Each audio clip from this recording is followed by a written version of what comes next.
call, please. Yes, sir. The meeting has started, as the recording has started as well. The roll call.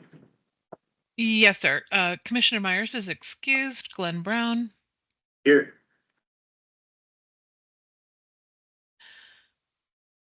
Councilman Schisler, Here. Deborah Knoll. Mike Lacy in her absence. Thank you. Artie Fryer, Craig Purcell, Yes.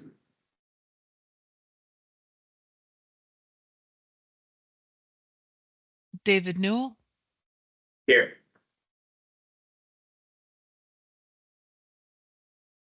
Riley Larson, Here.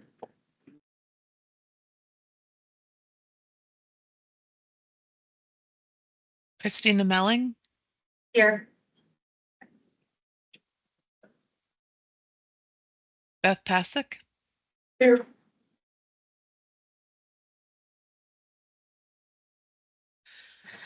Marcella Blanchette, Here.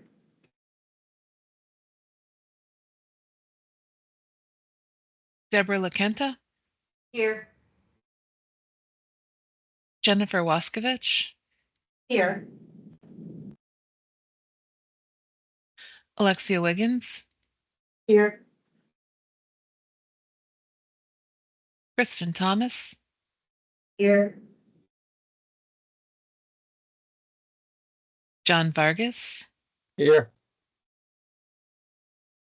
Cassandra Blaylock, Here. and Jerry Stickney. Here. Did I miss anybody? We do have an in-person quorum. Thank you very much. Okay, next we'll have public comment. Maximum of 3 minutes per speaker. If you have anybody signed up for it? I don't think so. Does everybody in the audience wishes to speak at this time? Hearing to be none. Move on to approval of minutes from December 13, 2024. Everybody's had a chance to review. Does any, do we have a motion to approve or correct? It's Glenn Brown. I move to approve. Greg Purcell, second. We have a motion, a second, all in favor, say aye. Aye. Any opposed? Like, well, motion carries. Action items. We have several action items. First one is the Sunrise Community Inc. Organization contract. Karen Smith with Sunshine Line Schools. Good morning. Sunrise Community is a nonprofit agency that has a coordination contract with Pittsburgh County currently. They're a recipient of 5310 funding. Their current agreement will be expiring if we need to enter into a new one. They provide transportation for their clients who are in residential or non-residential programs to adult day treatment, medical appointments, shopping, recreation, pretty much anything that their residential clients are doing, clients are going to their programs. They last year provided almost 25,000 one-way passenger trips. They have 21 vehicles, mainly through the 5310 program from DOT. Their average cost per trip is $20.33 per trip. I would point out again that, as with many of the programs that have residential facilities, their cost per trip is always lower because their staff are not just drivers, they are other things and drivers. You can compare them across agencies. So we just need approval from this board to enter into a new contract with Sunrise, so they can continue to comply with the GT10 requirement. Gail, please note that Artie Fryer is joining the meeting in person. Okay, so we have a request for approval of a contract. What's the timeline of the contract? They're 3-year contracts. We review them annually, but they're 3 years. So is this the new contract? It's a new contract for an agency with an existing contract. So it's not a renewal, but it's a renewal of the contractual relationship, I would say. So do we have a motion to approve the contract? This is a fine. Motion to approve that passage. Brown second. Discussion of the motion. All in favor, please indicate by saying aye. Aye. Opposed? Motion carries. Thank you very much. Okay, next item on the agenda is the community transportation coordinator CTC evaluation. Catherine Tellez, I apologize.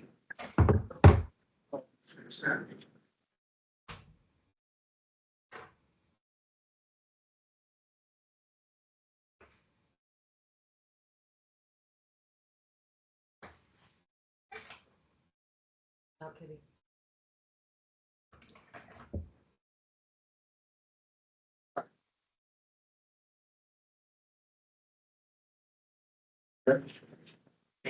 Good morning, everyone. I'm Catherine Tellez with Fair Peers, and I'm here this morning to share with you the results of the Community Transportation Coordinator Evaluation, covering the years July 1st, 2023 through June 30th, 2024.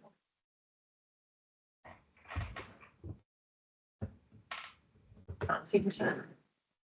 Here we go. All right. So just kind of orient the presentation here today. So we're going to go through sort of the evaluation overview, some of the trip trends, what are the criteria that we're evaluating the system against. We did some surveys of door-to-door customers as well as the bus pass program. And then we'll highlight the status of the 2023 recommendations and then present the 2024 recommendations. So the TDCB is responsible for overseeing the Transportation Disadvantage Program in Hillsborough County. And so this evaluation is to ensure that services are provided in a cost-effective, efficient, and appropriate manner. We want to make sure we're being good stewards with resources. So there's 6 evaluation criteria. So we've got reliability, service effectiveness, service efficiency, service availability, safety, and then user input. So those are the criteria that the system was evaluated against. So before we jump in, just kind of, I know you're very familiar with how this is all organized, but really the intent of this is just to show that there's a lot of checks and balances on how services are provided. And this evaluation is just one of those checks and balances, again, to make sure that service is provided in an efficient and appropriate manner in serving the public. So before we jump into the results of the service, just wanted to share trip trends. And we can see that there's been some pretty significant increases in the number of trips provided. And this is even, you know, a 20% increase over sort of the pre-COVID condition, with ridership outpacing even population growth. So it's showing that there's not only a greater demand for the service, there's now greater awareness of the service and more people are taking advantage of it. So as we were preparing the study this year, we're like, I think we can probably stop with all the pre-COVID comparisons because it seems like we're sort of well beyond that. So hopefully this presentation is the last time that we have to talk about that. All right, so jumping into the performance evaluation. So on these slides, we're just showing this year's and then the prior 2 years. Otherwise, the font would be really small, but in the full report, we do have comparison to the last 4 years. So of all of the performance evaluation criteria, there's only one criteria where the standard is not being met, and that's on the trips per revenue hour. But there have been, you know, marked increases over the last few years. So this is one that is improving. And when you look at the overall service efficiency, then the cost per trip is sort of well below the statewide average. So on that cost per trip efficiency, doing a great job. So and then on the other standards, again, we are meeting or exceeding all of the criteria. And on a lot of them, we sort of made some marked improvements from last year. The one where there's been sort of the decrease is on the call hold times, which did increase significantly compared to 2023. And there were a number of reasons behind that. There were some retirements, there were some staffing changes. There was also a month where there were some sort of network outages, which affected call hold times. But there have been some improvements throughout the course of the year. And so we actually saw the call hold time start to have a downward trend towards the end of the evaluation period. So some of the strategies that were put in place in terms of recruiting, training, retention have been working. It just takes a little bit of time for the numbers to bear that out. We then also surveyed customers of the door-to-door program and then the bus path program. So this year we mailed out about 730 surveys. We also had an option for people to complete the survey online, and we posted flyers in the ride vehicles, just as a double reminder for people of multiple ways of completing the survey. This was the first year that an online option was provided. And so, the response rate on that was a little lower than we had expected or would have liked. It was sort of less than 10. But it was the first year that it was done, so something a little new. And then also want to note there was the option both on the paper survey and on the online survey to take it in English or in Spanish. So this year, the response rate was slightly under 30%, which is a little lower than prior years, but also wanted to note that the timing of this was not the greatest. Milton came through sort of the week we were planning to mail out surveys. So we delayed the mail out by, a few weeks. We wanted to make sure that services were back to normal. And then we also extended the window that we accepted surveys. So this year it was just kind of the combination of things, but we decided collectively we couldn't delay any longer sending out the surveys. So just some key findings here. Then most of the survey respondents were female. Most are 60 and older. Most of the respondents, they travel alone. About 10% travel with an escort. And then about 70% of the survey respondents are able to access the vehicle by themselves, and about 30% need to use a lift. And then about 11%, more than 11% would prefer to be able to make reservations online. So there's a lot more findings in the report. And then we also asked a whole host of questions, and for the most part, the responses were similar to prior years. A couple notable increases. It seems like 100% of people agree or strongly agree that all the drivers know how to help people with different disabilities get on and off the bus. But everything for the most part is high 90s, almost 100% agree, and always agree.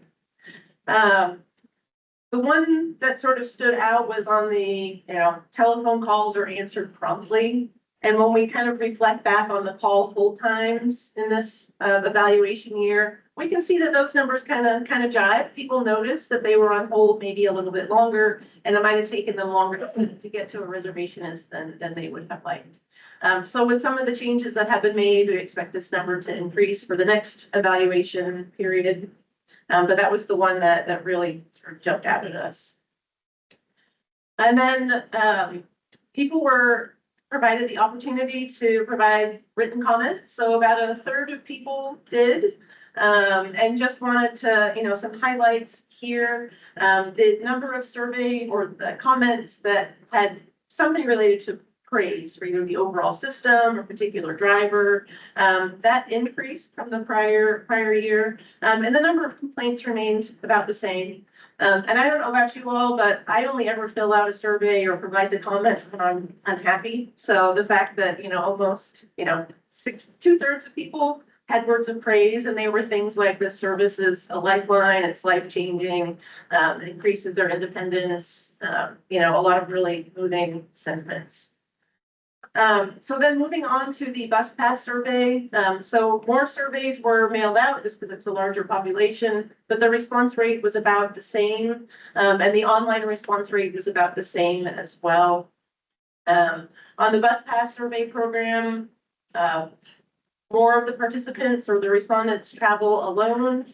And then more of them are able to access the vehicles by themselves. And then we can see that about a third use the Heart Local service, and about 2/3 use Heart Plus.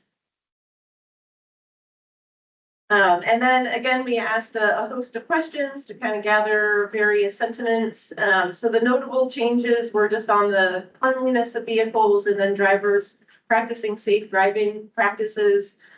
Those were kind of the only ones that had really marked changes from the prior years. And then overall, 99% of people agree or always agree that the service improves their independence. And then for 98%, it improves the quality of life. So again, some great responses here.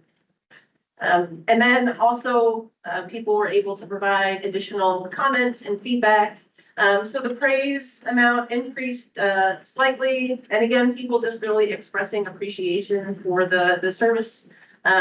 And then, there were some complaints or requests. And so the full text of all of these is provided in the report if anybody is interested in those details.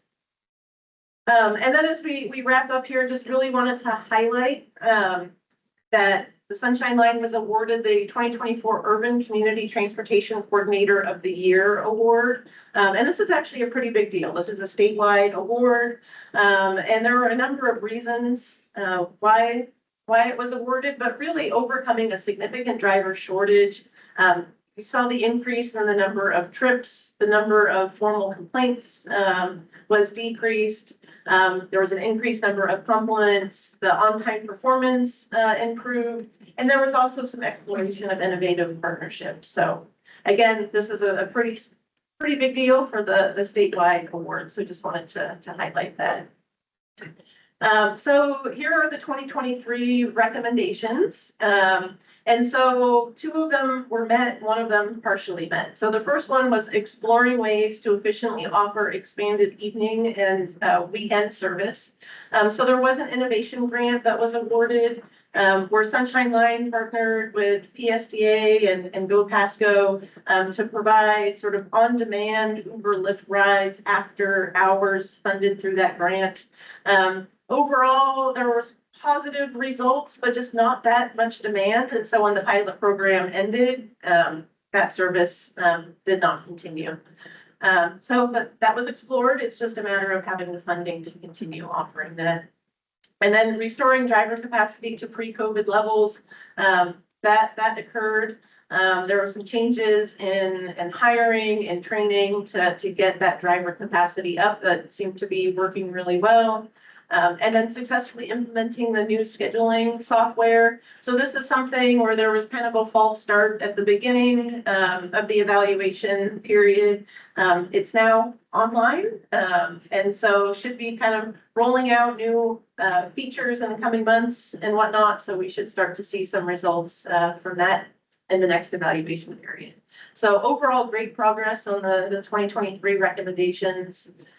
So for the 2024 evaluation, again, came up with 3 recommendations. So as I mentioned, there are some changes on the recruiting, training, retention practices. So really just maintaining that, continue to evaluate how that's going and adjust as necessary so that those staffing levels can be maintained for drivers and reservationists. And then successfully implement the new scheduling software. So it sort of rolled out just pretty recently. So, with any new software program, there's always going to be a few bumps in the road, and I'm sure those will be navigated successfully. And then the third one is just piloting the use of more fuel efficient and smaller vehicles that can reduce cost and then also improve ride comfort. Some of the comments that we read were related to some people who felt every single bump in the road and they wanted a smoother ride. So hopefully these smaller vehicles can help with that. So that's the overview of the plan, and with that, happy to answer any questions and recommend approval of the evaluation. I wasn't quite clear on reservations are only on the phone now, or is it already being done with online? Currently, they're only on the phone. When is that going to change? Yeah, it's, Okay. it'll be like one of the next phases of. Okay. Yeah, it's my understanding that there's different modules in the system, and so they're doing the first one, and then the online reservations is in a subsequent module. Because that would help with all the wait times and complaints about phone stuff, Yeah. whatever. In terms of the trip metric being a little bit low, I think it was 1.7 versus 2 or something. But does that also take into account perhaps the qualitative experience of the ride? So are the drivers paying more attention? Are consumers getting a better ride despite it? Has there been any crosswalking in that data? Oh, that's a great question. That's not something that we've looked into, but that's sort of an interesting hypothesis of why that number is so low, but while the overall service is being provided in a very cost-effective manner. Yeah, that's what jumped it. Yeah, I think it's worth looking into, and that, that kind of helps with that.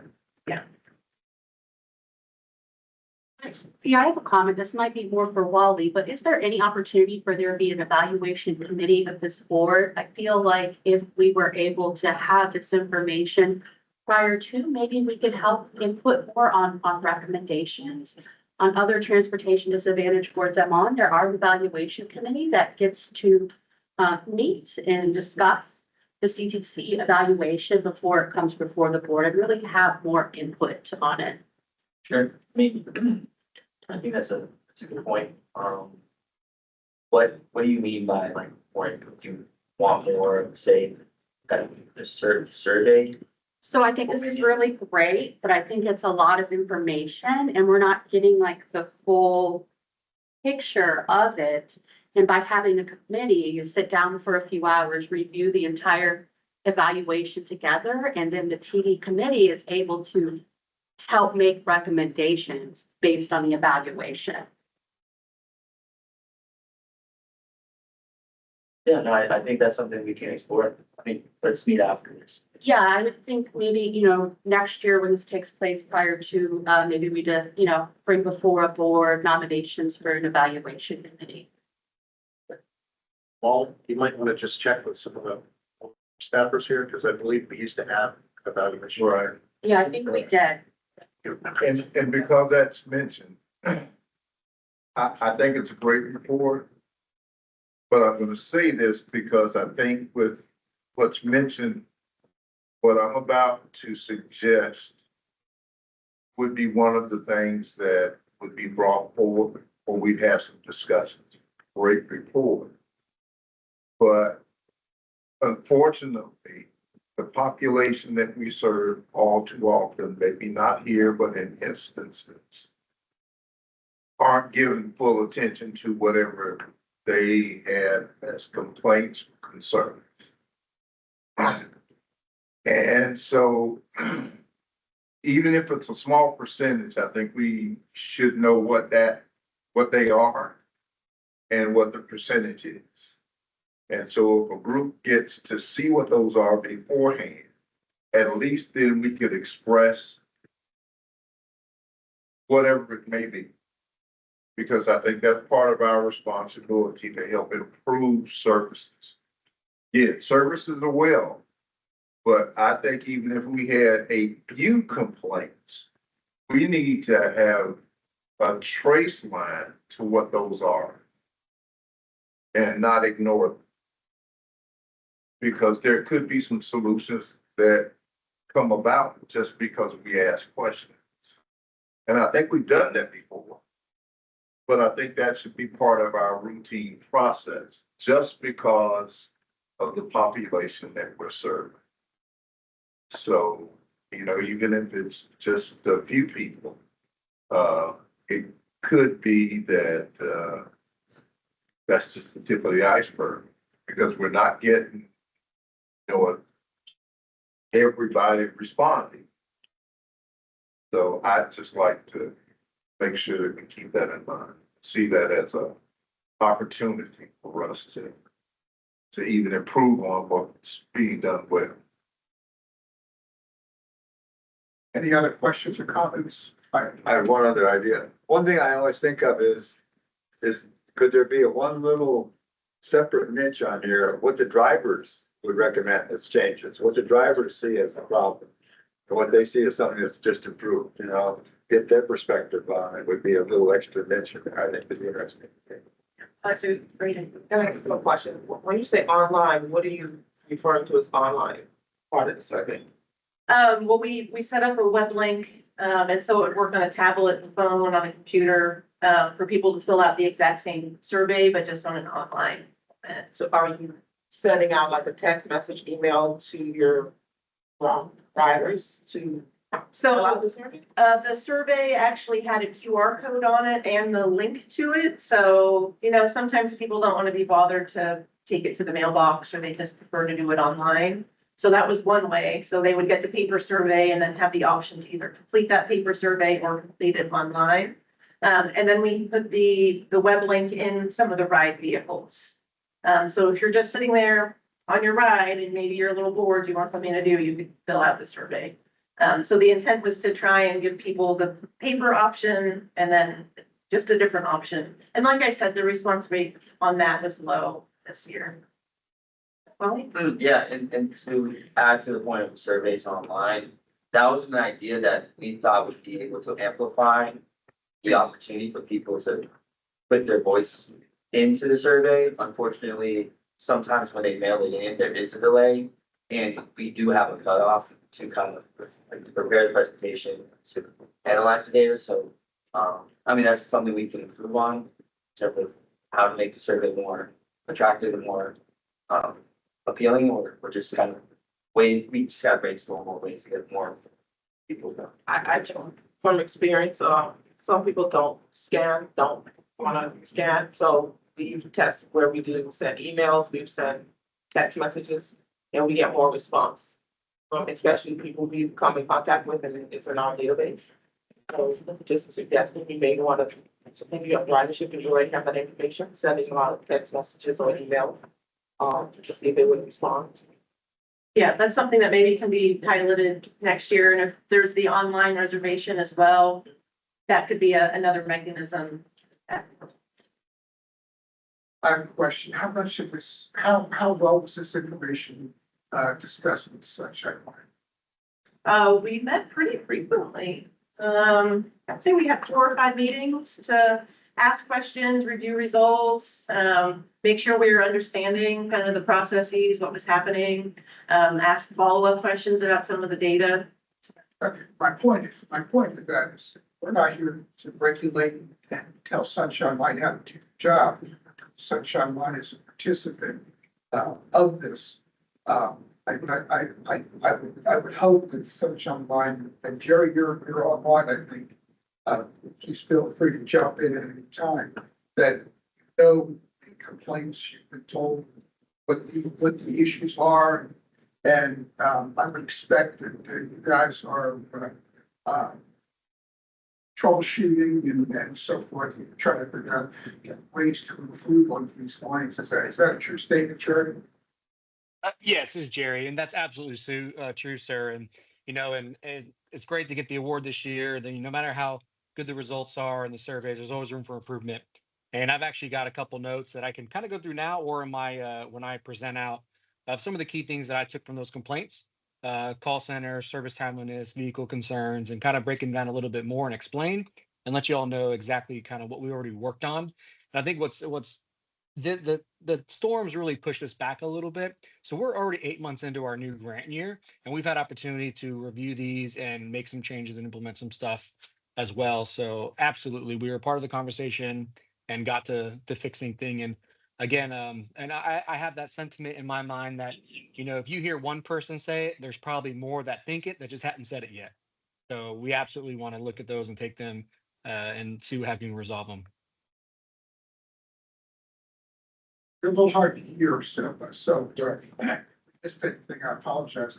I was looking at the recommendations from last year to this year, and everything seems to be progressing well. But looking at the recommendations for next year, this year coming up, wasn't a whole lot of substance, real issues. It's almost like we had to say something, so let's say something. So I don't know what there is to work with off of that. Keep up the staffing levels. We can go back to that, but discuss that. Because that's something Jerry needs to work with and care with sunshine. And your organization, what's your relationship with, health system? Who are you guys? Well, Fair and Peers is a transportation planning and traffic engineering firm, so we're a consulting firm. And we have a contract with the TPO to provide services. So we're kind of the independent third party coming in, looking at the data, kind of doing the sniff test, asking a lot of questions and then documenting everything. Kind of a service auditor, not a financial auditor. Exactly, yeah. Okay, I think you need to something up. Does anybody have a motion to accept the report? I just have one question, and it's just because I'm curious. It's nothing major, but I believe you mentioned that I wrote demographic background. I think you said most responders were women. So is that because women are the majority of riders, or do you know? That's a great question. I do not personally know the demographic breakdown of the riders. But I do know in my house, my husband's never gonna fill out a survey, so I'm the one who gets filled out. In most surveys we do when we look at demographics, it's usually women that are higher responders. But are they higher riders? It's what- That's, No, but I'm just that's saying, the other part of. right, yeah, no, I'm saying, but if you're looking at just survey response rates, you tend to see women respond to surveys more, even if the population is equal. So then there's an unknown about whether there are men riders. Yeah, I mean, there's about a third of the respondents are men, so it's not the overwhelming majority. But I think that's a great point and maybe something that should be included in the report for next year. Having a comparison of actual riders, if that data is available. Well, I would hope the statistical biases are taken into consideration during your analysis. Yes, and we did calculate sort of the statistical significance of each result, and for the most part, it was sort of plus or minus 0 or 1%. There were a few where it was up to 3%, plus or minus, but that was the sort of the biggest statistical. That would be their return due diligence to make sure the numbers being presented are real and statistically relevant to analysis.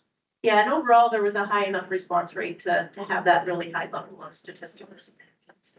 All right, I think we had, looking for a motion to accept the report. Motion to accept, Jennifer Wassenich. Brown, second. Discussion on the motion. All in favor, please indicate by saying aye. Aye. Any opposed? I think you need to approve the report. Not accepted. Oh, I'm sorry. Okay, let's.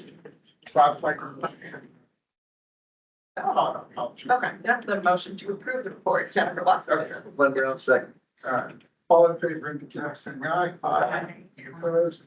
Thank you. Accepted. Thank you very much. I'm going to ask everybody's indulgence to modify the agenda slightly. Jerry has removed and he's got some other stuff he's got to do. So we're going to take the item D of the status reports and push it up behind item B of the action items. Jerry, you're recognized. All right, thank you. Thank you, sir. And Wally, were we able to get some of the handouts printed for me? Yeah, everyone's got a handout, for sure. Perfect. And I appreciate this. Kind of quiet, so you talk up. Okay, can you hear me? Is this better? Archie. Okay. Well, I appreciate moving me up today. I'm on vacation, but this is my favorite meeting that I get to ever be a part of. So I want to make sure I was here for it, especially for this day. So I appreciate moving me forward a little bit. So I want to start by walking through the operating statistics that were handed out. You can see the trend going. It's talked about a little bit with the report. We have a new class starting this coming week, and we'll be at a 98% driver capacity. So we're doing well maintaining those positions and staffing in that regard. It's only going to continue to help our trips and our service related and really pick up some more availability, and that traffic time and all that fun stuff is always something we combat. For the last 3 months, our total trips We had a little bit of lull with November and December, just with the holidays, and we had 9,600 trips for January. Our client serve remained about the same, or small 2,000s. On-time performance is something we've been able to sustain around 94%. It was 94.9% for January. Bus passes remaining around that 1,800 mark. And I wanted our call center. I know that was a big thing with our report. And right now, our calls, as you know, we've been struggling with our percent of the calls answered in our whole time. And we've been improving, hiring staff, looking at how we were coordinating calls and processing items. And we've also added one additional customer service representative to our team of 8. So we have 7. So now we have 8 customer service representatives. We had a 93.2% answer rate in December, and our average hold time is 101 seconds. So with the 2023 numbers, our hold rate was about 30 seconds or so for our call center. The standard through the TDSP is under 4 minutes for a hold time, and our hold time for 24 was 1 minute and 40 seconds. So still room in the standard, but again, we want to make sure we can keep that at 20, 45 seconds, kind of where we've been in that stable. But we're seeing an increase in calls and adding more staff. So I'm excited to kind of see where that stabilizes and some validity to the survey results of those extended wait times. And on this sheet is talked about as well, we did launch our new software program on the week of February 17th. And EcoLane is our new vendor and who we coordinate our client call center with, our operational scheduling and dispatching for our drivers. So on that front page, just a screenshot of our new dashboard and our tablets that our driver will see. And on the back page, I know we talked about the online applications and something we've been working on. So we were absolutely right that we are rolling this out in kind of phases. We want to make sure we had the actual service rolled out and done well. That way there's no lapse in quality, and that was our goal. And we'll be moving into transitioning for the app that would be available for clients. And on the back of that page, you'll see a couple screenshots that are going to present some things that our clients will be able to see down the road when we launch that app in the next coming months, where they'll be able to potentially book trips, to see where their trips are at, and track it along the way, and kind of provide that real-time information for them that also will potentially cut down on some of those calls that we get in our call center, just providing overall better service for those that are smartphone users, that they can use that software as well. So excited in that regard. And I'm excited to also discuss, and it was talked about in the surveys as some of the complaints, and a continued conversation year after year, is our pickup time in our 90-minute window.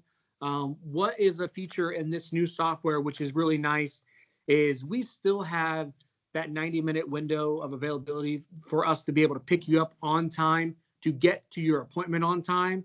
But that's the premise of where we schedule, as you know, traffic and mileage and different things.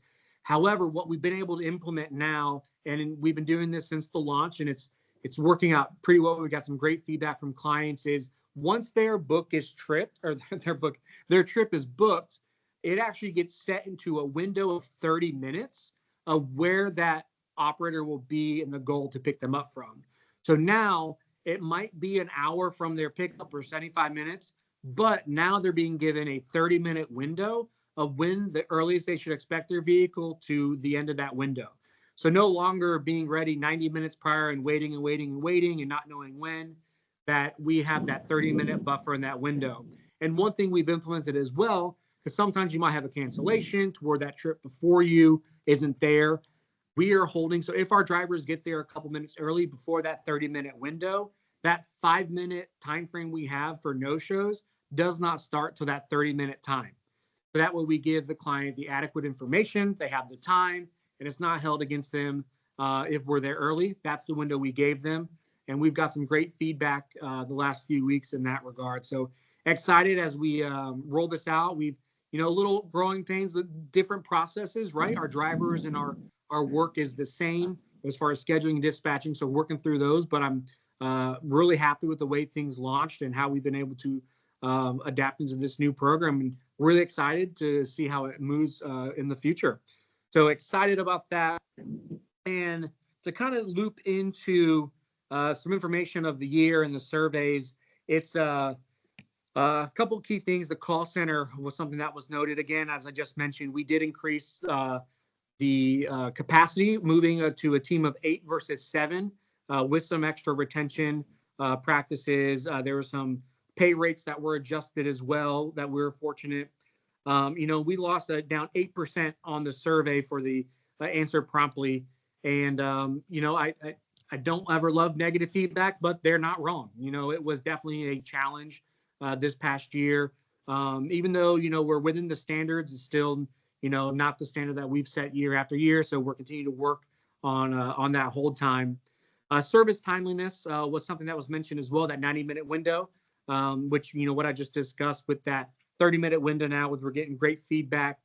And then there's some notes about vehicle concerns. And what it was listing in was the suspension and filling the potholes and the different things in the road. So with that, we've looked into that. And one of the plus sides of what we're already working on in that we've been able to adjust is you saw the electric vehicles, the transits that we have. We have a total of, I've got the number here, I don't want to mess it up. We have 13 new transit vans that are in process with our fleet department, 8 new buses that'll be processed by the end of March and delivered to us. 7 new buses are going to be at the board for approval next week. And by the time we get these ordered, one more order in about 2 months, by the end of 2025, our daily service fleet should all be 2024 or newer vehicles, which will improve the ride quality and the service for that. So we're excited to move forward and hopefully meet some of those concerns they were discussing in the surveys. The trip per revenue hour, as Greg, that was such a great point, and I love to look at that as well. It is interesting with the increased trips. I mean, we 159,390 more trips system-wide this year. So to see that is interesting, but I think the quality does have a great perspective and point. So excited to kind of dive into research that a little bit more. Service more than transportation was discussed. Some of those things were outside of the scope of what we do in regards to helping people inside their homes, or one of comments noted about helping crate their animals when they take them to the vet and things of that nature, which are things that we are out of the scope of our job, but we review those and look at what we can and can't do. So that's looking at my notes one more time, making sure I hit everything. But again, there's always room for improvement, no matter what. And again, as I said earlier, I'm a firm believer. If one person said it, there's probably more that just haven't said it yet that might be experiencing the same thing. But I'm really proud of the team that really love what they do every single day. From increasing our on-time performance from 91% last year to 93.3, holding strong at 94. With those denials, and these stats are within that the full packet of review, but a 0.02% denial rate, a 0.78 accident per 100,000 mile rate, 0.17 complaints per 1,000 trips. We're doing well. There's always room for improvement. And what Artie said as well, with the percentage of complaints and reviewing, and we do a full investigation process, but getting involved and making sure everything is discussed. We're here to support and open book on everything that we do, and just really excited and proud of the team and the work they've done, and excited for this grant year, and just excited for new vehicles in the future, and continue to grow and support the community. So with that, long-winded, and thank you for that time, and open for any questions. Have any questions, Jerry's?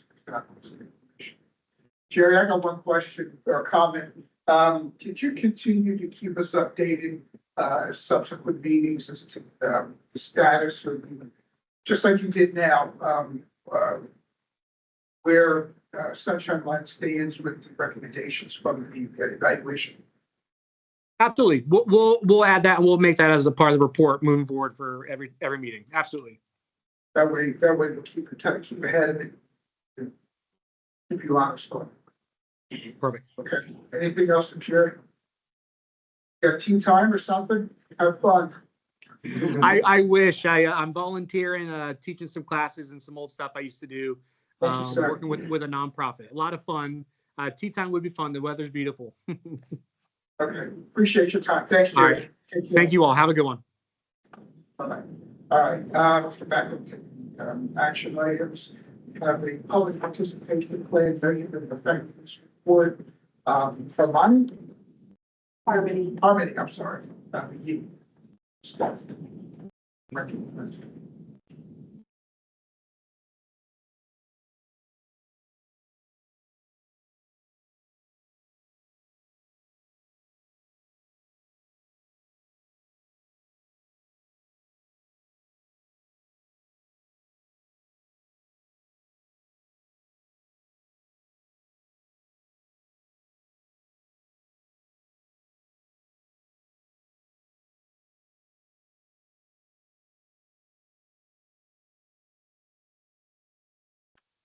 Good morning. I'm Harmony McGee. I'm the Community Relations Coordinator for the TPO. Today, I'll be presenting our public participation plans, measures of effectiveness report. So it covers 3 years, 2022, 2023, and 2020. So just a little bit about the MOE. It evaluates our public engagement. So as you've heard me say, it's a part of our public participation plan, which is our set of standards and procedures for how we do public engagement. So this report just explains how effective we were at implementing that. This report also recommends improvements. So how can we continue to be more effective with engaging the public and giving them feedback? And it just overall demonstrates an interest in public input and how we should continue to steward those places. For performance measures, there are 4 different performance measures: visibility and productivity, participation opportunities, public interest and feedback, and response.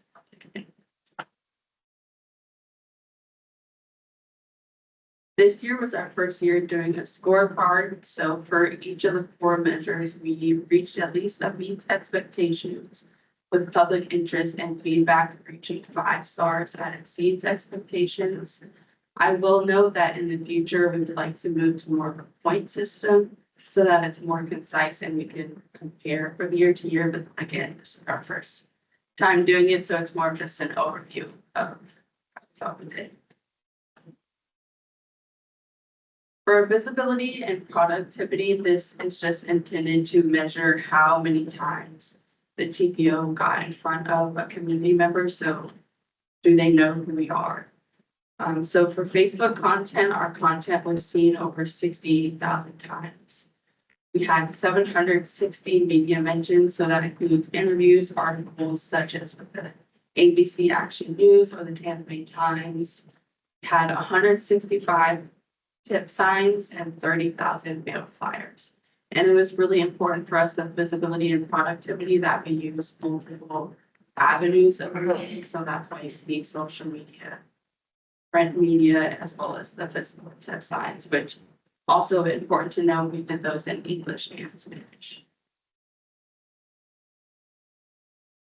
For participation opportunities, this just measures how many times community members had the opportunity to engage with the TPO and provide us with feedback. So overall, we had 93 outreach events.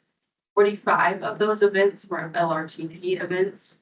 Of those events, the highest attended were the Leadership Tampa event, our presentation at the school board workshop, and our LRTP presentation at Sun City Center. For public interest and feedback, the topics that you see on the screen were just the top 4 topics that the communities showed the most interest in. So it would be the Access 2050 Long Range Transportation Plan, the Transportation Improvement Program, the Community Air Monitoring Network, and the Tampa Bay MU Archer. For responses to public input, we broke these into 3 different categories. So there would be recommendations, which would come out of reports that the TPO made. and their studies, board actions, which are actions that the board took in response to community feedback, and then external actions is more where the TPO served as a middleman in which feedback was received by the TPO, but a different agency acted on that feedback. So an example of a recommendation would be the feedback that we received in the Tampa School Transportation Survey regarding school circulation and reduced speed. The TPO recommended speed enforcement strategies. For the board action, notably, the CAC recommended changes to the rankings in the 2024 list of priority projects in which the TPO directed TPO staff to go ahead and proceed with those ranking changes. For external action, an example would be that a citizen expressed concern that the Gibsonson Drive at Burnhill Drive interchange project that was outlined in the LRTP was listed for a later year than initially planned. So county staff responded by having treatments made to that interchange and the interim until that project.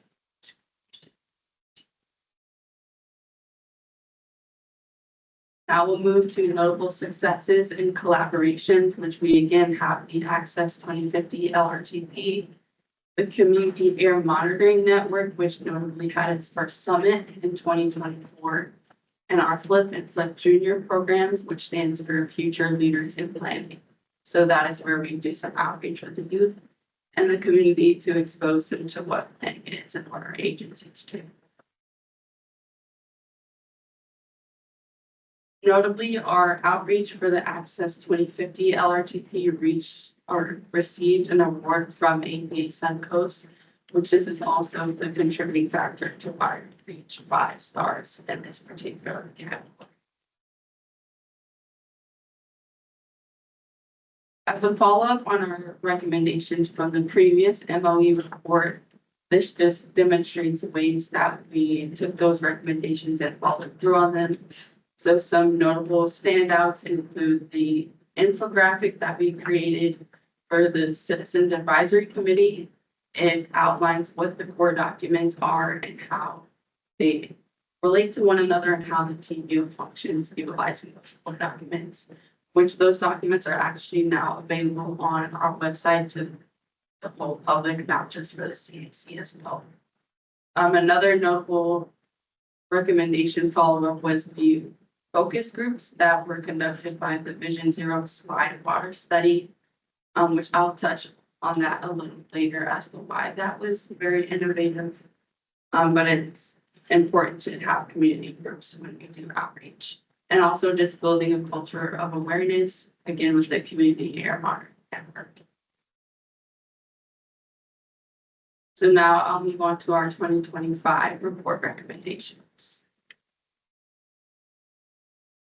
The first recommendation is to utilize ArcGIS Survey 123 to create surveys that are more ADA compliant. For our transportation improvement program signs, we would like to only require that signs be printed for the regular TIP amendments and not roll forward amendments. Since roll forward amendments would have already been in the TIP, it's kind of redundant to post signs for them since they're just rolling forward. We would also like to combat survey fatigue by shifting our feedback prioritization from the quantity to quality, which is why I touched on those focus groups. That would be one strategy on how to combat that. So getting more concise with the groups that we're meeting, so the feedback is coming directly from the communities that it's impacting instead of just getting a large amount of feedback. We would also like to expand our online presence specifically on YouTube by sharing educational videos. Currently, we only post the meeting recordings on YouTube for community members to access, but now that YouTube has the capability to post like 60 to 90-second videos, we would like to utilize that feature to make more engaging educational content to raise that awareness about what the TPO does. For our committee process, we would like to do an assessment just to ensure that the feedback that is received by the board from the committees is influential and impact. In light of the recent storms, we're also doing an emergency preparedness initiative, so we would like to develop a standard of procedures for any postponements so that it brings more clarity to community members that are interested in participating in our meetings. So today's recommended action is to recommend that the board accept the 2025 measures of effectiveness report. And I'd be happy to answer any questions. Have any questions of Marty? Yeah, I have a question. I may not have this right, but I think you mentioned the air monitoring. Okay. What's the result of that? I remember when that was mentioned, and I'm not sure if I ever heard of the results, or is it ongoing and we're still getting information about that? TPO staff. We are still ongoing with that project. We actually had a coalition meeting last evening that was held both in person and virtually with the coalition for the air monitoring. We have 1 year left in our grant from the federal government that funds those monitors. But our goal is to continue to work on the project. And we have been pretty successful the past couple of weeks. I think we've added about 4 or 5 new monitors since the end of last year to now to the network. And we're always looking for more partners to add to the network, and we still have a good number of those grant funded monitors that we can put in eligible patients. Can you share with us how many we have now? I don't have that number off the top of my head. Okay, well, 2 things I think that would be useful. I'm not sure how many of the other board members here are familiar with. I am, because I'm a member of the CAC. But I think that's valuable information for us. So if that could be shared in a bit more detail with this board, and then give us an idea of how many we have located and progress and the plans. Sure, we'd be happy to do that, and we can follow to you either via email or at a future meeting, do a presentation. And if anyone would like, we have flyers in English and Spanish right here. If you want to take one with you, if you know sites or want to take more as you go, we also have this thing.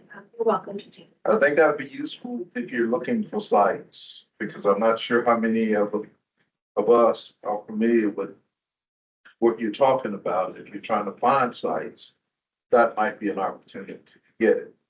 But I would think it would be useful if you would provide a report. Sure.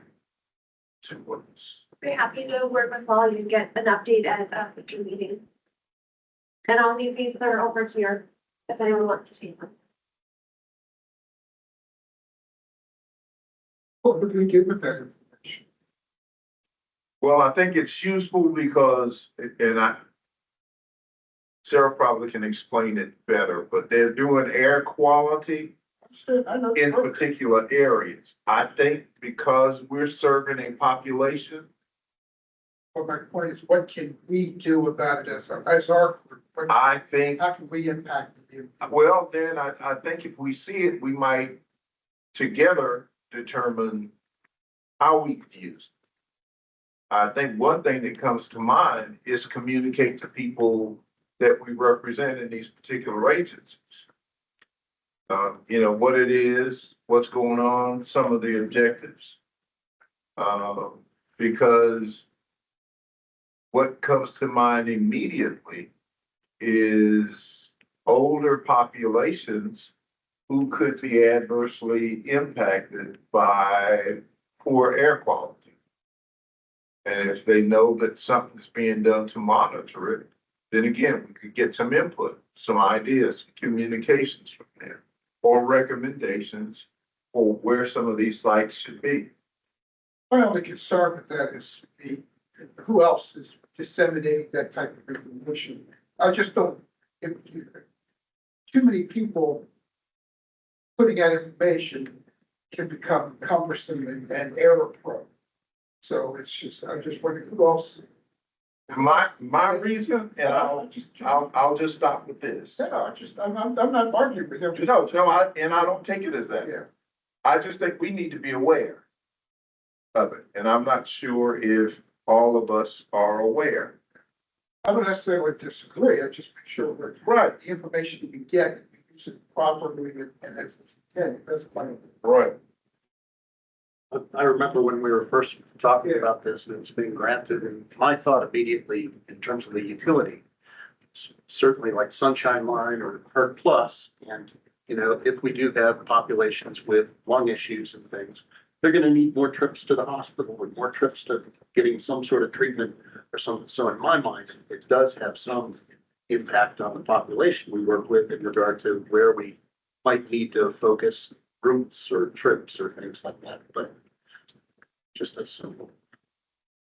Sarah, provide that information in future meetings. Yes, sir. Okay, cool. Thank you. Now, do we need to accept or acknowledge the report or what do we have to have? Yes, recommend the board accepts. Okay, Recommend, Beth Passick, make a motion to recommend the board accept the measure of effectiveness report.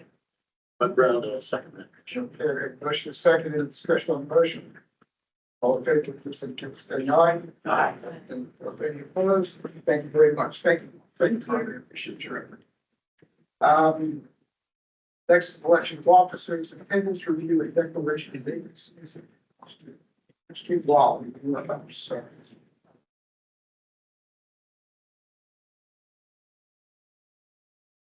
Good morning, TDC members. My name is Wally. I'm going to review the TD member attendance. One of the required items that we as a board have to do is conduct an annual attendance review and hold an election of officers. TPO bylaws require that the members' attendance be reviewed and officers be elected each year. Committee member attendance is essential for the committee to be able to conduct business. The TPO may review and consider rescinding the appointment of any member of any committee who fails to attend 3 consecutive meetings. Members who have exceeded 3 absences are contacted to determine their intentions regarding committee memberships. And if no response is received, the seat may be declared vacant and a new member sought. At this time, there are no new vacancies to declare on the TD board. I'm just going to take this time as a reminder to you all that attendance is required. But if you do not have an alternate, please assign someone. This will help us achieve quorum for our meetings. Quorum is meant when we have 10 voting members present in person. Also, if you can't make it in person, members are allowed to attend online. We do have that option for you all. And then for whatever reason you are unable to attend in person or virtually, please contact me as I can excuse the absence and it won't be unexcused. So it won't hurt you as bad. And then, but in order for us to vote on action items, we do need 10 members in person. So if there's 10 members in person, those online can also vote. But if we have 8 and we have 3 members online, we can't. So that's it on that. And then now we'll hold an annual election of officers. Glenn Brown, he's the officer at large. Councilman Schisler is the vice chair. There are no term limits for standing committee officers. The TPO bylaw states that the committee shall hold an organizational meeting each year for the purpose of electing a committee chair, a committee vice chair, and at the discretion of the committee chair, officer at large.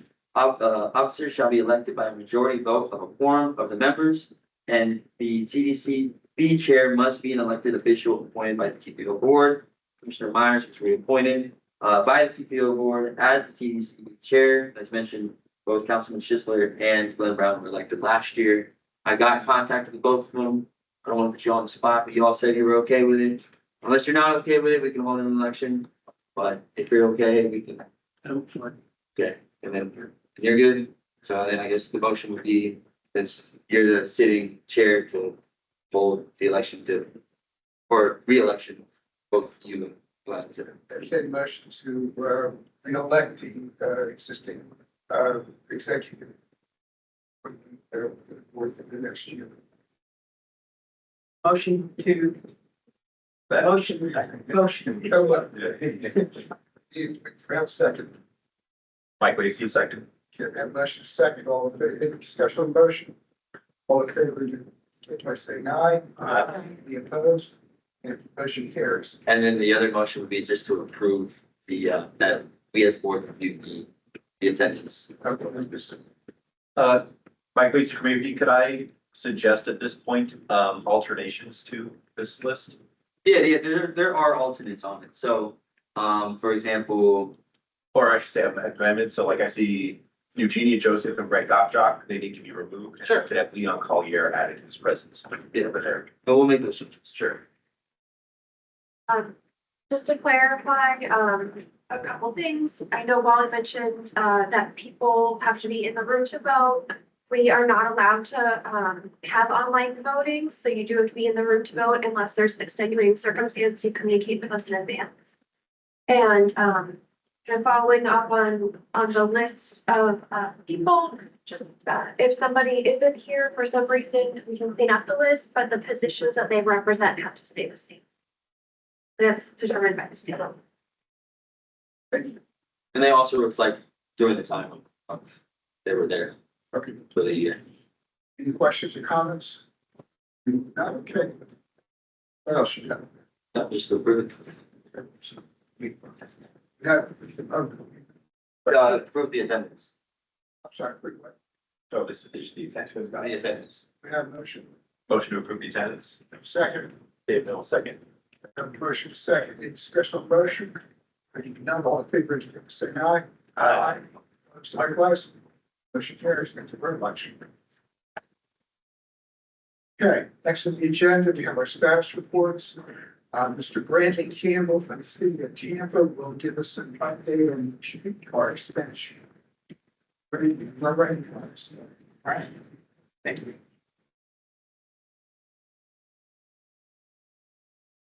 Morning, everyone. Brandon Campbell, City of Tampa.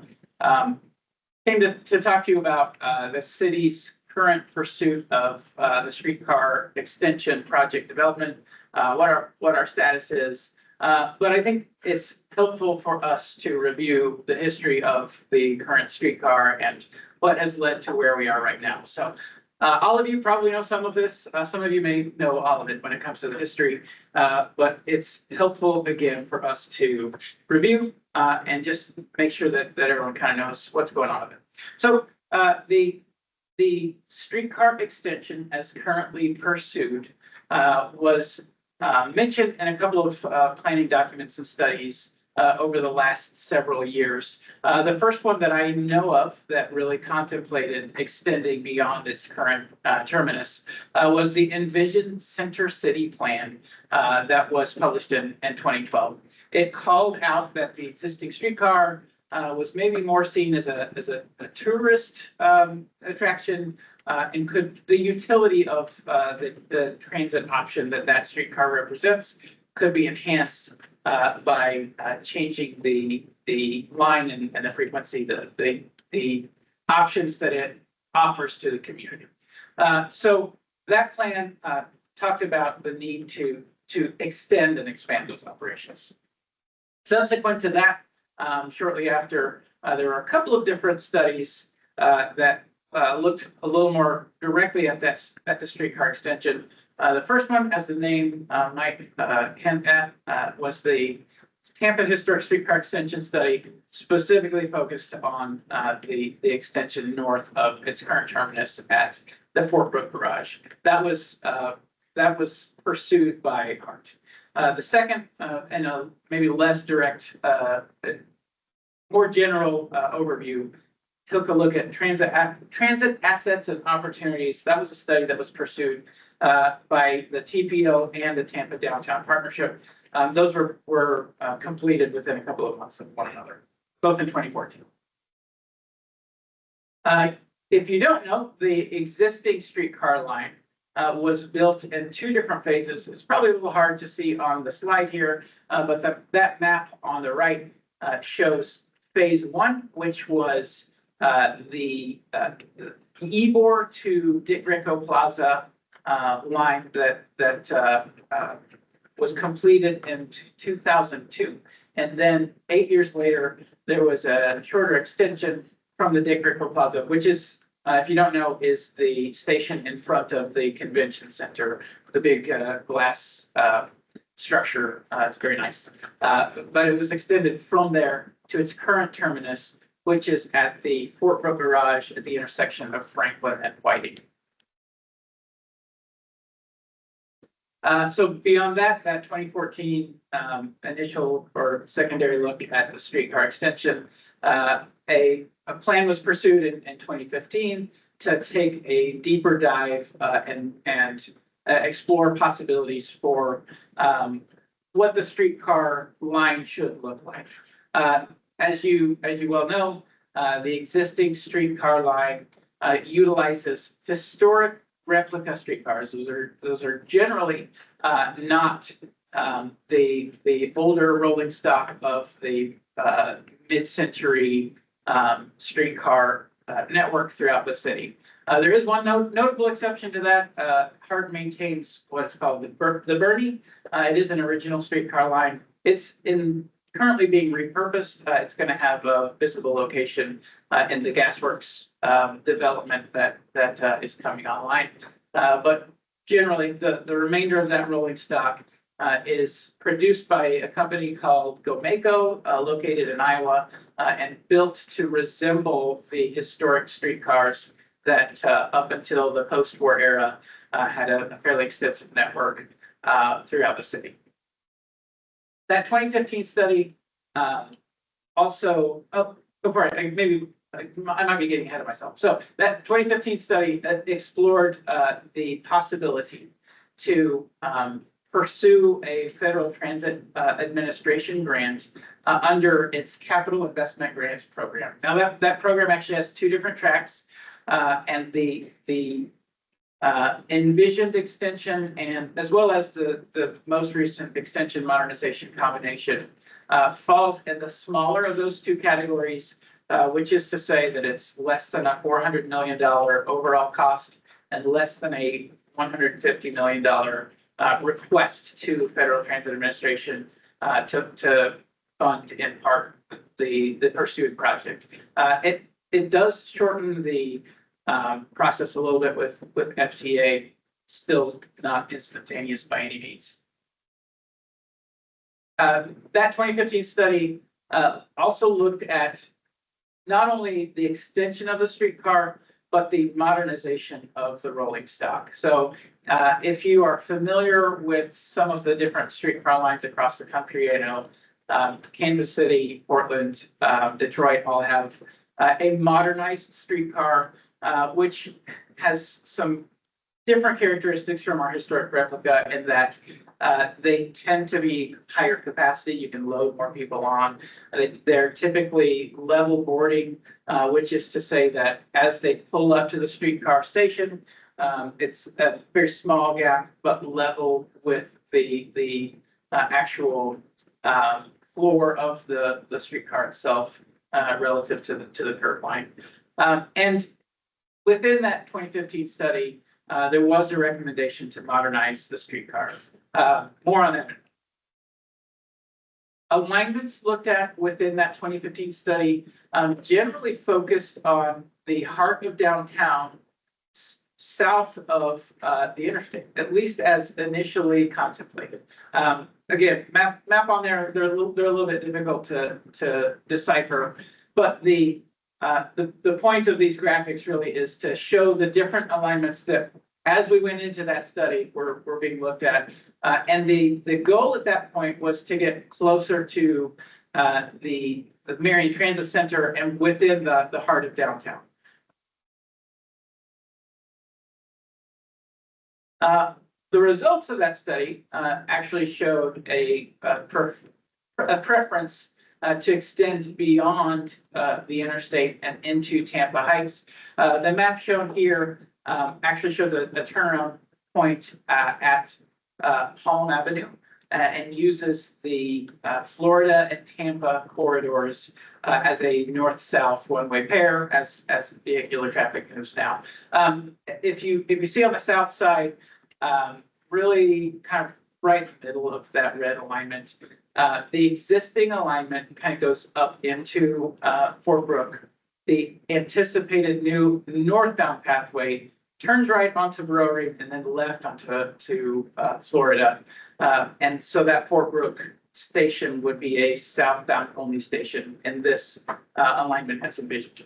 The text on this, as well as the graphic, are a little bit dated, but they're instructive in my view that a lot of what was contemplated in 2016, both in terms of the statistics laid out and the map, the actual field level reality, have come to fruition. The graphic shows basically flat land where Water Street is now. We've seen a lot of investment throughout the line of the streetcar with Gasworks and Water Street and others. And this last line that says greater than $6 billion investment in 5 master plan projects. A lot of that has actually come online, and we're seeing it's helpful to me to see some of the predictions that were made nearly 10 years ago validated as time has gone by.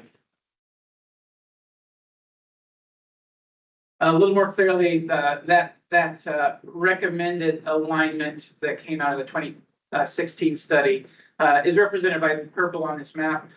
It does connect all of our major downtown districts. If you look at it on a more granular neighborhood level, it's a useful extension without getting in a car to a dozen or so neighborhoods. The recommendation from that study, again, was to modernize the streetcar. At this point, we are no longer considering modernization in the next phase. The reason for that is primarily budgetary. So at that time, we had a great plan. We had maybe one of the plans that didn't sort of become validated for extenuating circumstances that I'll talk about. But as of April 2018, we had outlined exactly what we anticipated, including the start of revenue service a little over a year ago. As you all know, in that same year, I didn't mention this. This slide was literally from an April 2018 presentation that I just copied and pasted into this one and added a couple of important, I'll call them milestones or speed bumps in the process. So in April 2018, we were expecting revenue service to start last year. The local funding for the match for that FTA grant was anticipated to come from the 1% transportation surtax that was voted on in November of 2018 and passed. So it's sort of like the quarter mark of this, we were looking good. But as you likely are all very aware of, that surtax was challenged legally, and we had a lot of uncertainty throughout the time frame between that 2018 timeline and February of 2021. That's when the state Supreme Court ruling was passed and validating that surtax. Still had some optimism though, because we had a second sort of replacement surtax that was on the ballot not long after that, but it failed in a narrow defeat. So the timeline we anticipated clearly didn't come to fruition because of funding concerns. However, that's the history. Where we are right now, we recently published a request for qualifications that anticipated about a $6 million budget for services, including NEPA evaluation, project development, and direct coordination with the Federal Transit Administration. So we had that. The process for that RFQ award was drawn out a little bit longer than we thought. We had 2 respondents in the initial round, so we had to extend the posting. At the end of that, we still only had the 2 respondents. They were both really strong teams, thankfully. And then earlier this month, we had the second round of evaluations for those two responding consultant teams. And we have entered into negotiations with one of those two to complete the project development process. So we're anticipating that to take 18 months to 2 years, after which we'll be ready for a full funded grant agreement and a pursuit of what will likely be a design build contract to extend the streetcar into Tampa Heights. Currently, we are looking at most likely not turning around at Palm. There are several reasons for that. One of which is, since we are only looking at an extension and not a modernization, the station design is a little different, and with the YMCA redevelopment site, that could complicate matters a little bit there. Another is if we can get it just a little bit further, a little bit closer to Columbus, that expands the footprint of our service area by just another block or 2 blocks. That is yet to be finalized. The adoption of a locally preferred alternative will be part of this project development process. And then that adoption of the LPA is really codified by adoption into the long range transportation plan. There's a lot of moving parts here. I guess maybe the other thing that I should mention is that part of the anticipated scope, still in negotiation, is to finalize an expected financial plan for the local match and for the operation of the extension of the streetcar. FTA is not going to agree to give us $100 million or whatever that figure ends up being without some clarity on how we'll be able to fund moving forward the continued operation in addition to the extension itself. So there's a lot that they have yet to finalize or to uncover, but their path forward is fairly clear in terms of what those deliverables are going to be.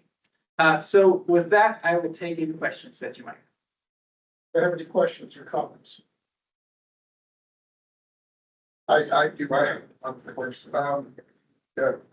And comment on your own slides, it's not just a tourist attraction. It's actually a viable methodology.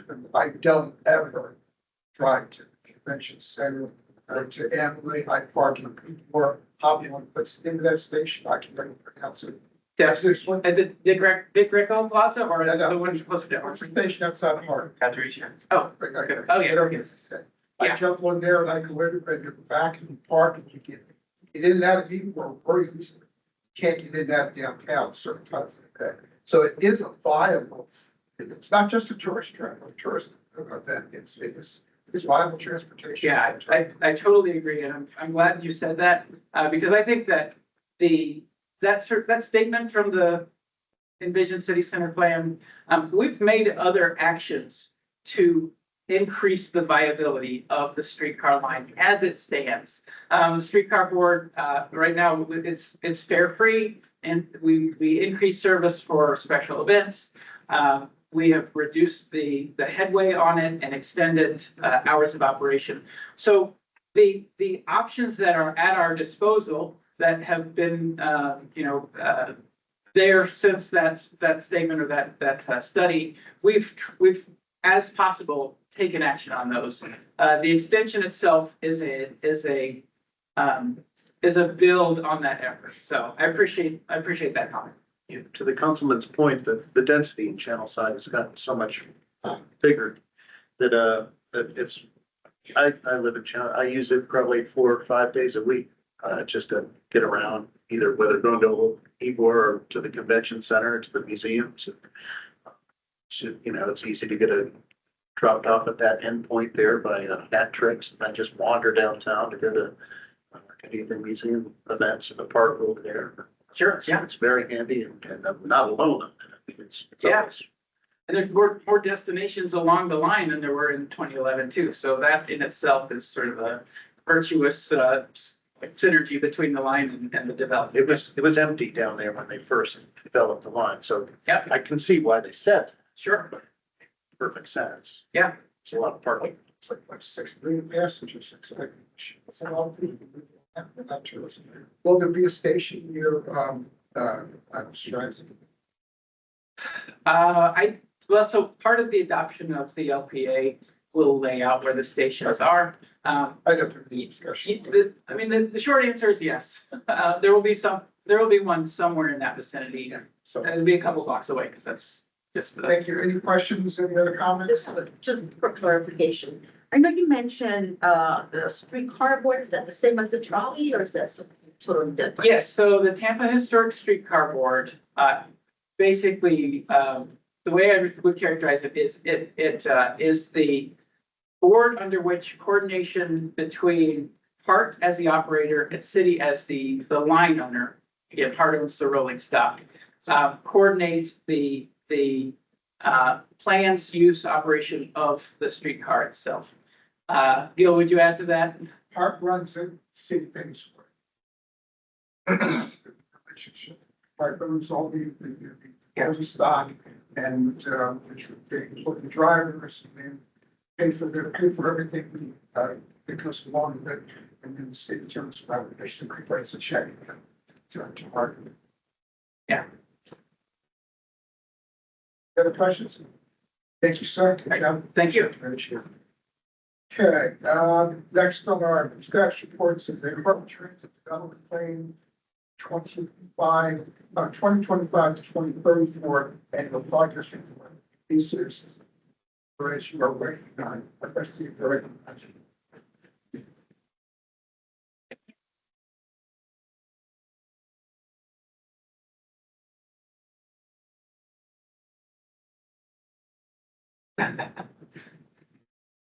Thank you. Good morning. Good morning, TDCB. This is Garcia, our staff. I have two presentations for you this morning, and I think I'm the last speaker, so please bear with me here. First, we're going to start with the Transit Development Plan. So, what in the world is the Transit Development Plan? It's a 10-year financial and operating plan for transit agencies. That's required by FDOT for any agency receiving state funding. We do major updates every 5 years. The last one was in 2022. And then we do annual progress reports, also known as minor updates every year. And we're doing the 2024 one. We prepared it last year just for the 2025 and 2034 period. Then we have one more annual progress report next year. And then we have the major update, which we're looking forward to. This annual progress report is due tomorrow. It has been submitted already. So what the annual progress report should include is covered by the TDP rule.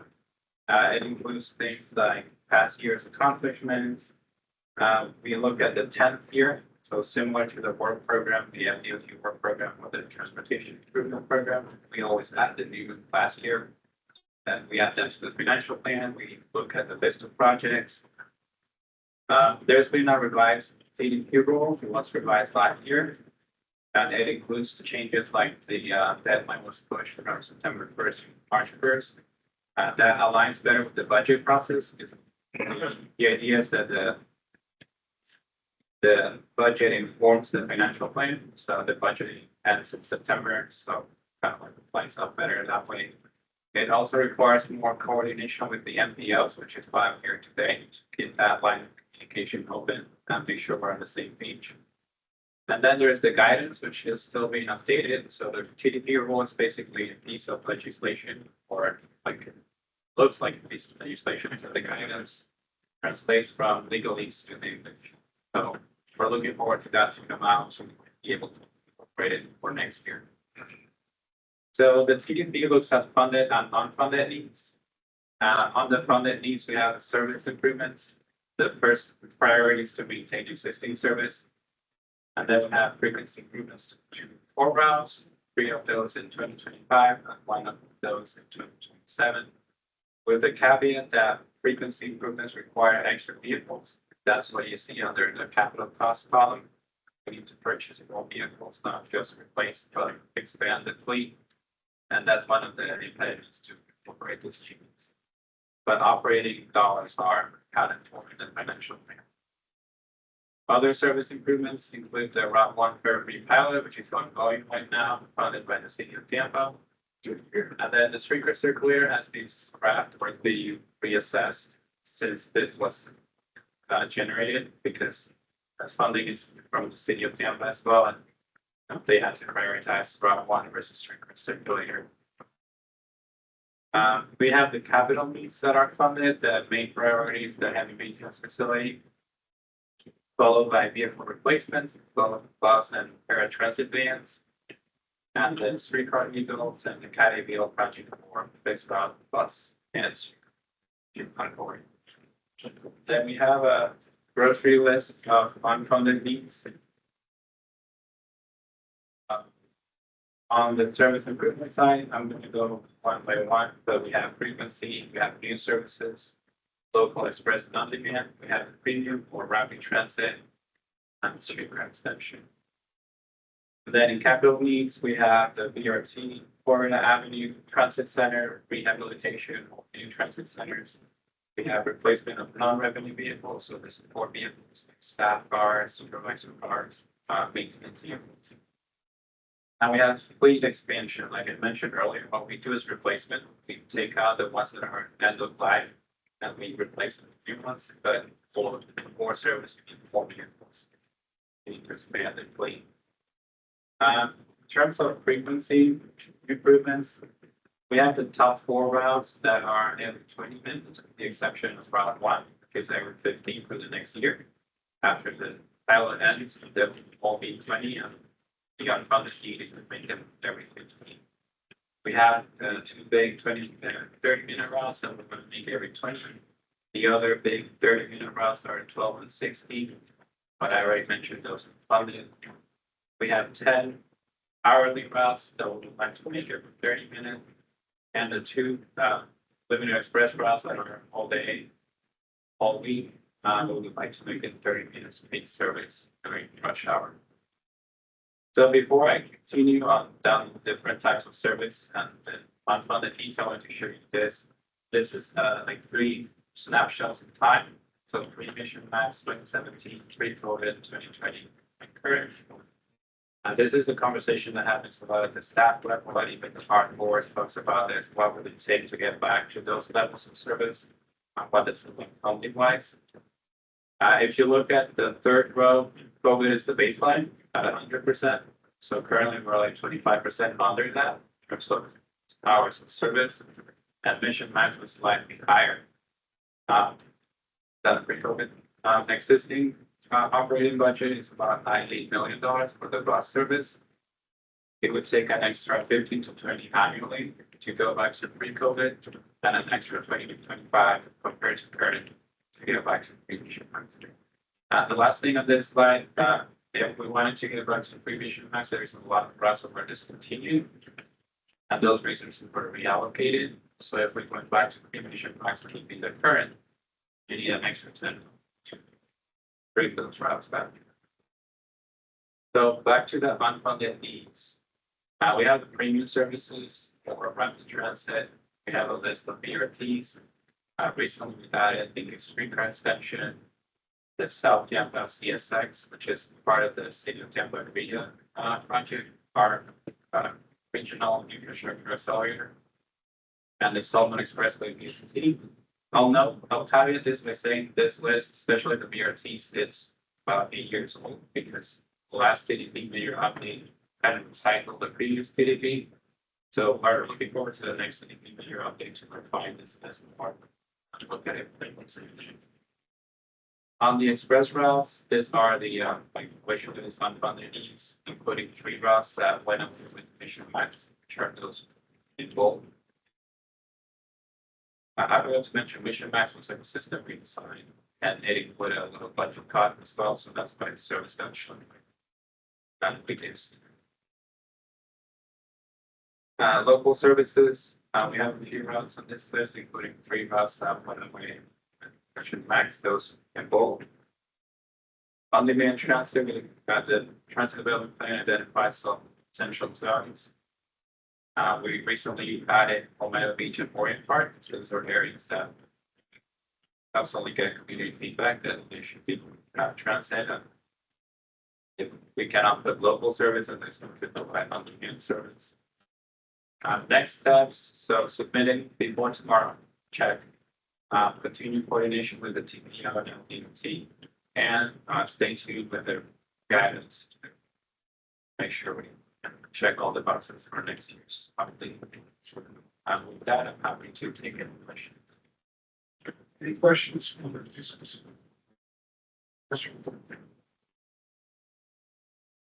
That last portion, that you mentioned about Palmetto Beach, Yeah, is there service there or are you gonna? no, it's an unfunded need, Meaning, meaning it's in the list of things to actually do, which funding becomes available. okay, That COVID gets back to that. Yeah, pre-COVID included, fixed route local buses. That's the problem right now, is a significant underfunding in just capital assets in order to facilitate the pre-COVID schedules. COVID hit, had to cut back all kinds of service, frequencies, lines were cut completely just to maintain, the basic work.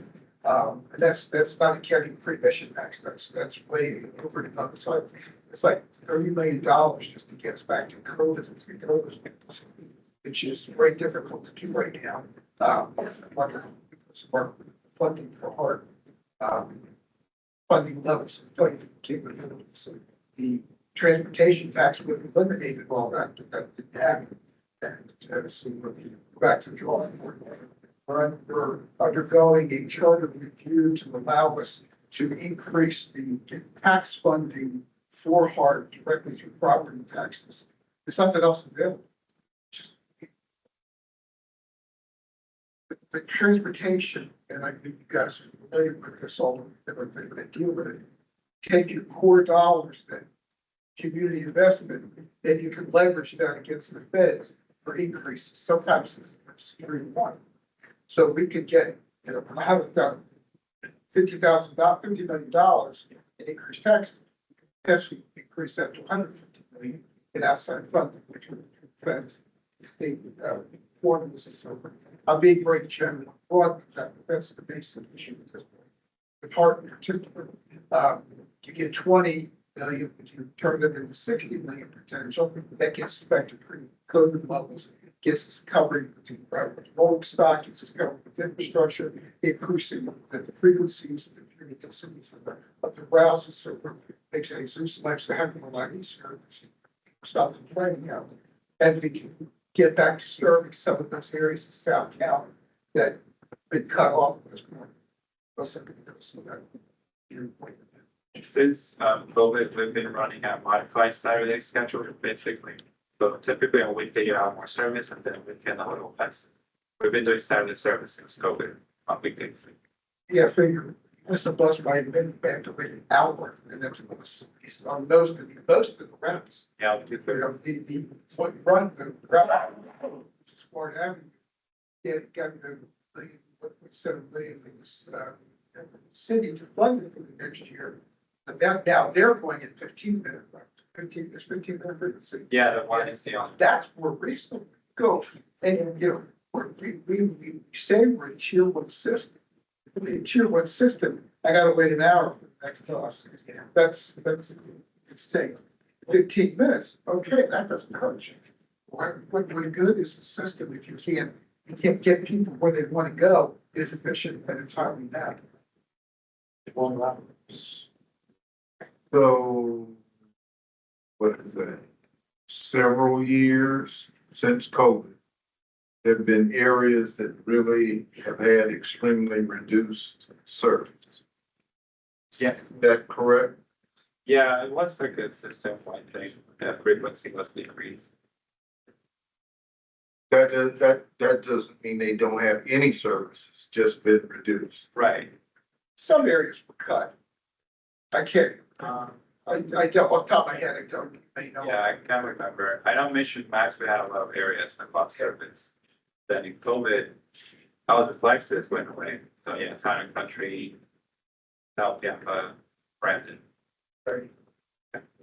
Those areas went away. This flex service. Flex. Select service, but they went out and picked up groups of children, Trades a center or bus stop, or it depends. Well, it's like a point, like, so the way flex works is like a normal bus route, but you can request a deviation. So you can catch the bus, you can say, hey, I want to go from my house to Publix, and then the bus picks you up, takes it. Or you could catch it at the bus stop too. You have the two options. A lot of there's over at this point, just like two flex routes or beaches of the system. We're down to 132 buses. Yeah. Then 132 buses, then 106, 103 or 106 are back. Right. So Yeah, we, the fleet is 132, that includes spares and contingency. We use 105 at the service. basically what the heart's been able to do with got to work. Any questions? Okay, I just have a quick question. As we've done all these developments around the county, and I'm not sure that, often in the past, we've had development fees. So do portions of any of those development fees go toward our transportation? How could that be advocated? Yeah. And you're still the county's problems. We do get some impact fees from both the county and the city, and they're used for capital, so for bus stops. Okay. Or just the stops. But right now, the county's contributing round numbers, 55% of total revenues, county residents of the city is about 45, but the utilization is about 55 in the county, about 55 in the city, 55 in the county. So it's a little lopsided. There's some, that creates tension. Thank you. Thank you. Thank you.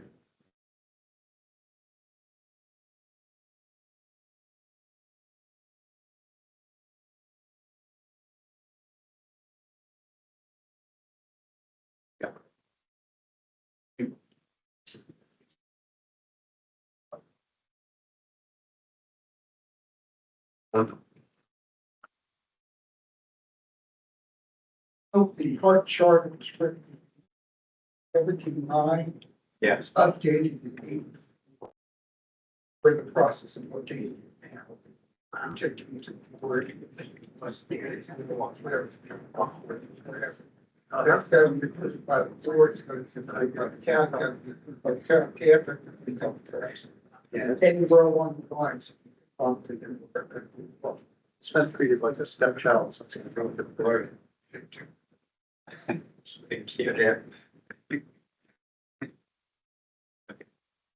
Thank you, TDCB, for having me again. This is my regular Plus update. So as usual, we look at 2 metrics: on-time performance and ridership. For on-time performance over the past 3 months, we were in for the drop-off on time performance. So they would get you to your appointment time. And remember that we have less appointment trips. Not everybody needs to be somewhere at a certain time. So that's what you see, it's like 4,000 trips. We were in the mid to high 90s. There was a dip in December. I called that the holiday madness. And then in January, came back up. January, interestingly, and you see this on the pickup on time performance as well, that we pick you up at the time we promised we would pick you up. It went up in January significantly. And we saw that on the bus system as well. There were less delays in January. It's a mystery to me. I'm thinking it took longer for people to get back to their regular activities. So we were having this like people out of town traffic situation for a while. That's the only explanation I could find for that. So in terms of ridership, we were around the usual number of 13,000. IOC dipped a little bit in December. People travel differently during the holidays. People don't go to school, so the school trips are not there anymore. People don't work, so they don't go to the same places they're going to their regular activities. You'll see that in the subscriptions as well. That's the one that dips the most because school trips are all of them are on subscription. You'll notice subscription plus demand doesn't equal schedule. That's because we have cancellations and no shows. No surprises here. Then in terms of ridership and on-time performance, I like to show this slide. This is the ridership we report to the NTD. You'll see ridership is seasonal. If you look at a graph over the whole year, summer is the lowest. But there's also a dip in the winter. So you can see that dip here when you get out of the fall into the winter. However, the dip came in sooner because of the hurricanes. We were closed for 4 days in October. Air transit was closed for 4 days in October. So that's why the dip came in sooner. It's usually after October that we see the dip. And then on-time performance relatively flat, kind of following ridership a little bit. Which is a bit counterintuitive, but that's the trend we can see. At the very late trips, this was a request from the TDCB a few months ago. You see that up in October and November, that's hurricane, post-hurricane. So there was an interesting phenomenon after the hurricane. Traffic was different, people were traveling to different places since they were displaced. You had this influx of service trucks into the area. So there was a bit of a hectic period after the hurricane. So now we'll come back to normal. Restoration. So if there is a common complaint about people being in the van for too long, this kind of helps illustrate the picture. So 40% of our trips are under 15 minutes. 70% are under a half an hour. 93% are under an hour. And you get only the outliers over an hour. And this includes long trips. So Roski to town and country is in there. That by nature is going to be an hour or so in rush hour. So it's not only delay related. And lastly, the taxi trips. So it's been blowing up since, I don't know if you remember, about a year and a half ago, it was 3,000 a month. We were at 10,000 in the summer, and now we're up to 13,000. It seems like it's plateaued finally. Interestingly enough, we're carrying as many people in taxi as we do in hard bus. Not only because we upload trips to a taxi, but also because of customer choice. Same day trips, people call directly Yellow Path. They book trip, that's been growing as well. And one last update is the paratransit cat ABL, the system used to dispatch and locate and control the vehicles. And also the system that will in the future allow customers to book and track their ride. We're working on that procurement, similar to what Jerry has described over the past few months. So we're looking to procure a similar platform. And I got an updated timeline, so summer of 2026 should be deployed. Hopefully, if everything goes to plan. So that's all I had. Happy to take any questions. Do you have any questions or comments? Please. Good question. On the taxi rides, do we track how many people are in those taxis, or are they generally about 1-to-1, one taxi, one person? It's generally one. The big majority are one, but we have a few shared rides. The vendor struggles to track those. The ones that are easier to track are the ones that they have companions. So that way we have. We've been scolded by NTD because one person, one taxi is not public transportation. Right, that's what I was gonna say, like, the numbers are about equivalent. Yeah. So it is complicated, but they do make every effort to make it share, similar to like Whirlpool. They do make that effort, but it's not common. Thank you. Thank you, sir. Thank you. Appreciate your time. Okay, taking care of our status reports, any old business or new business? I know something I'm going to bring up. I'm going to mention. But for new business, we have a, so Patrick Fancy's in back. He's with Children's Services with the county, and he'll be joining the TV board as an advisory board. So he'll be the representative. Welcome. And then Dave, I know you're gonna be moving to the alternate, right? Yes. And who's gonna be taking your spot? Michelle Vincent's in the back there as well. Stand up. Stand up. Great. There you go. She's gonna be the new TV member for so. Well, Well, all right, I brought this up in December and staff and I talked about it briefly over. We're here, we, this board, to give and take. You tell us what you need, us being the TPO, hard, such a lot, tell what needs do you guys have, what needs do your people have, your clients. And I don't, I've been here a couple of years now, and I don't hear anything really. You take information back, I assume, give it to your boards and so forth, but we need to help, we need to find out what you guys, what you people need.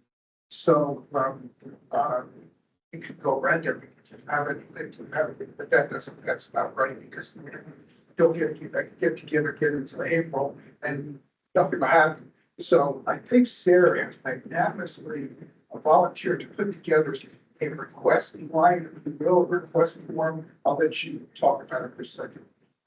Sure. Good morning, TDCB board. What wanted to share with you this morning is something we do for our Citizens Advisory Committee, which Arby is a member of.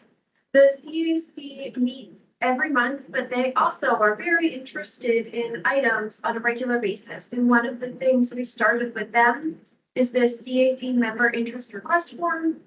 And before I get to that, I'll just after unfinished business and new business, they have members' interest and future topic requests.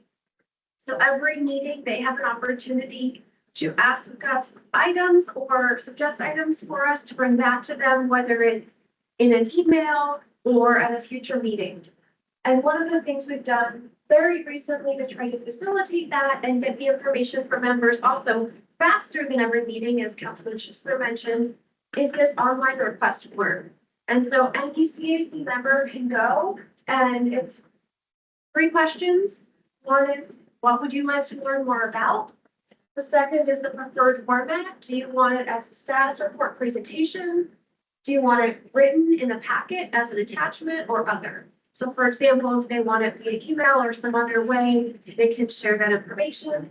And then we ask for the name of the CAC members so we can follow up with them if we have questions on their request.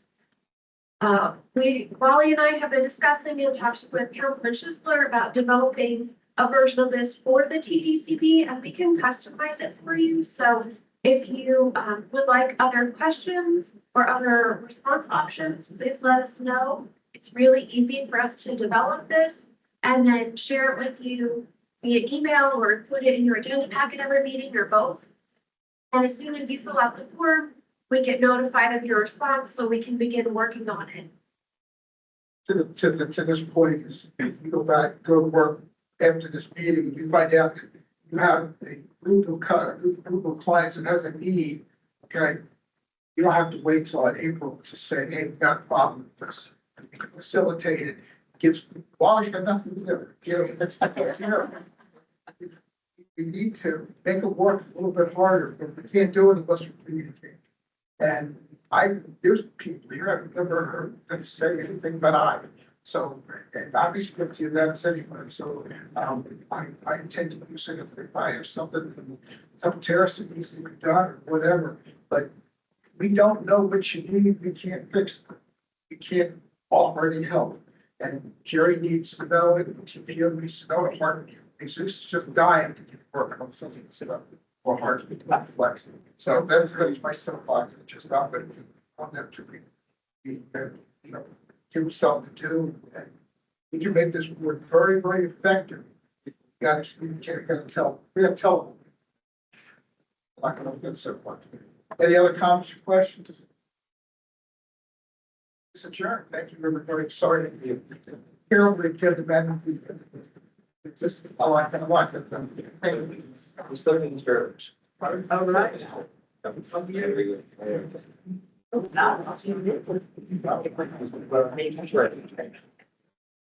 Oh, yeah. Oh, that's part of all your reasons.